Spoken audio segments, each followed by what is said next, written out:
दिलीप शइकिया बिथाङा मिन्थिनानैबो मिन्थियै बायदि खालामदों आरो मिन्थियाखैब्ला बिथाङा बेखौ नायथों खिन्थु जों बुजिनायाव साफ्रोम असमिया बे रोङा जानो हागौ मिन्थिया जानो हागौ माखासे मिन्थियो बिसोर सब समय बर'फोरखौ माबोरै नासयनो बर'फोरखौ माबोरै बे शिक्षितखौ बोरै बोख्रेबनो बिनि थाखायसो गुवाहाटीयाव जिरायनानै नायो दिनै दा बिथां हिमन्त बिश्व शर्मानिया ननि गपाल महन्त दङ भास्कर ज्योति महन्त दं दाख्लै बुंदों होननानै काउन्टार होलायबाय भास्कर ज्योतिया दिनैसो माने अस्त्रनि जनजननि डिभाइड आसाम 50-50खौ फोजोबनो हाबाय बे बिटिआर एकर्डनि दारै जों बिराद खुसि नंगौ बिथांमोना खुसि जाखागोन नाथाय जोंना मा जोंना दा जोंहा बेसेबां लस दिनै बुंनो थाङोब्ला मोनसे चेप्टार बिथांमोननि जोंनि दा जोंनि एनडिएफबिफोरनिखौ जोंखौ सारेन्डार होजोबबाय अस्त्र सारेन्डार होजोबबाय गासिबो होजोबबाय जोंखौ निरिह खालामनानै दोनबाय दा निरिह खालामनानै दोननायखाय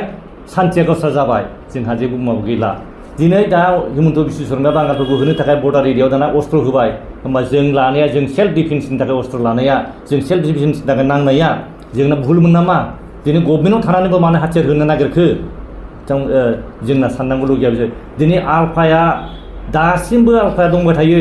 दिनै जोंनि एनडिएफबिफोरखौ लाबोजोबनांगौ दस्रा फिसा जाथिफोरनि एक्सट्रिमिस्ट अर्गानाइजेसनखौ लाबोजोबनांगौ सारेन्डार खालामजोब्बाय आल्फाखौ मानो लाबोआखै आल्फाजों दिनै रायलायहरो फरेस्ट बुराजों रायलायहरो बिसोर दाय गैया हिमन्त बिश्व शर्मा रायलाय बिथांनि एंकारफ्रा बिथांनि मिडियानि बिथांनि मा निउस चेनेलनि गेजेरजों बिथांमोनहा रायलायहरो बिथांमोनहा दाय गैया जोंहा सोरबा एनडिएफबिनि सासे न'खरनि मानसि गोदो थाहैनाय दं बा सोरबा बै समाव एनडिएफबि दंहैयोमोन बिसोरजों रायलायहरबानो सोरबा रिपर्टारा रायलायबानो एरेस्ट जायोमोन खानानै दोनजायोमोन नोंसोर बोरै रायलायदों बोरै फट' लाफादों नै बेजोंनो दाय जायोमोन खिन्थु दिनै बिथांमोना गावसिनि एक्सट्रिमिस्ट अर्गानाइजेसनखौ बेसेबां फोजौनानै बेसेबां थाखा फैसा हरो दिनै बिथां परेश बरुवा वार्निं हरो बे वार्निं हरनाया बिथांमोननि प्लास बिथांमोननि गभर्नमेन्ट सालायनायाव सहजग नाथाय जोंनिया जोंनिखौनो बुथुमनानै लाबोनानै दा जोंनिखौनो बुख्रेबबाय जोंनिखौनो जेलाव सोबाय आरो जोंनि एनडिएफबि बिदा फंबायफोरनो दा मेइन स्ट्रिमाव फैबाय होननानै बुंबाय सान्थि जाबाय होनना बुंबाय नाथाय बिथांमोननि थांनानै थानायनि राहाखौ मानो खालामनानै होआखै बे होमबा जों दा जुदि सिक्स सिडिउलखौबो सिफायजाबाय सिक्स सिडिउल सिफायजानायखौथ' जोङो सिगाङाव बुंखादों 16टा डिपार्टमेन्ट लांबाय माने मा जोंनि एमएलए माखासे जोंनि जायगानिनो माखासे एमएलए बिथांमोना लाङाखै बाहा लांदों बाहा माबादों बेबायदि खोथा बुङो सिक्स सिडिउलाव दङ दिनै डिसिनाव लांनाय माने मा जाखो डिसिनाव लांनाय माने डिसिया जादों डाइरेक्ट स्टेट गभर्नमेन्टनि डिसिया जोंनि पावाराव गैया आरो जोंना माखासे जोंनि दैदेनगिरिफ्रा बिथांमोना बुंदों डिसिनो हरनाय माने सुपारभाइससो होनना बुंदों माने करापसन बे समाव करापसना माने रावबो नायग्रा गैया हाग्रामा महिलारिया करापसन खालामदों होननानै ओंखायनो डिसिनो हरदों बाहाय बै समाव डिसिया पावार गैयामोन दाना डिसिया पावाराव थानायखाय करापसन खालामो नाथाय डिसिया लांनाय लोगो लोगो जोंहा मा जाखो जोंनि लेन्ड रेभिनिउआव थांखो फरेस्टनि रेभिनिउआव थांखो जोंनि माखासे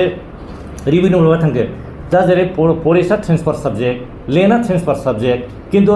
फरेस्ट ट्रेन्सफार साबजेक्ट नङैजों सरजाबनानै जोंनि अन्थाइ बालानि माबाखौ मिनि माइनिं होननानै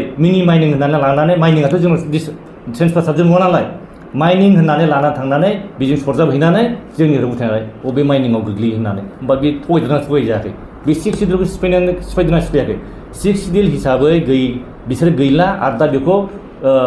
गावसिनि गभर्नमेन्टनिफ्राय बुङाखैमोन सोर लांखोमादों दिनै दिलीप शइकियानि खुगानिफ्राय बे बेरखांनाया जोंखौ मेगन गेवहोदों दा दिनै गभर्नमेन्टआ जोबफैबाय नालाय जों माने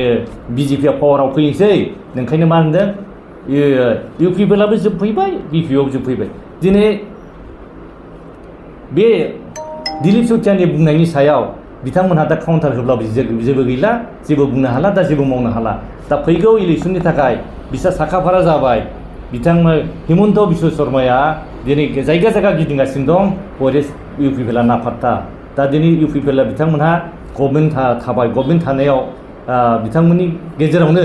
बिथांमोननि सिगाङावनो गभर्नमेन्टआ दाबो आयाखै एलायन्सआव दङ बिनि सिगाङावनो दिन्थिखाबाय मानो होनबा इलेक्सना खाथिसै बिनि सिगां दानिफ्राय प्रिपेयार जानायावनो मिथिखाबाय जों गभर्नमेन्ट थानाय समाव दासिमाव मानो बुंदों नांगौबा बै कड अफ कन्डाक्ट समाव होनोमोन होननो हागौमोन नाथाय बिथांमोना बुंनो हाला